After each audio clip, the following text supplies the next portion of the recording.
L-ambjent marittimu Malti huwa perfett biex pajjiżna jsir bażi tal-apnea, sport li jitlob li persuna tgħodos fil-baħar fond konsiderevoli bin-nifs.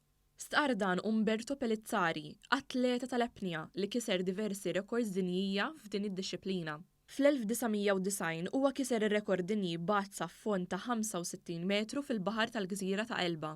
9 snin wara huwa rnexxielu jogħdos fond ta' 150 metru filwaqt li kien parti mit-tim nazzjonali Taljan tal-apnea li wkoll kien kiser rekord dinji. Pelizzari sqar li kull atleta tal-apnea ma jistax ma jkunx immeraviljat mill-ambjent marittimu li joffri pajjiżna. Any freediver loves Malta.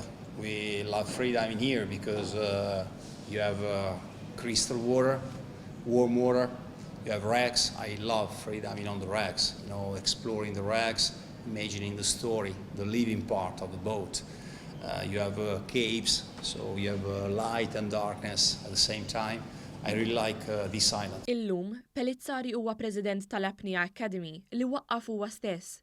Stqar li bix-xenarju li joffri pajjiżna qed iħares li jistabbilixxi ċentru edukattiv tal-apnea f'Malta. It's a really great spot for freediving, and this is the reason why I like to create a freediving center, training center, educational center. I have an international school which is called Apnea Academy. We have more than 600 instructors in Italy and 500 all over the world. And I like to create a spot, a center, a school here because you can freedive for 9 months per year.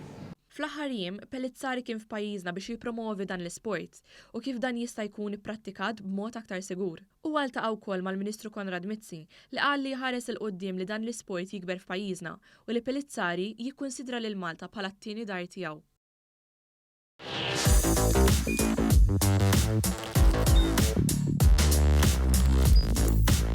Idħol fuq one.com.mt u hemmhekk tista' tara l-programmi kollha li jxandru fuq One permezz ta' One Play.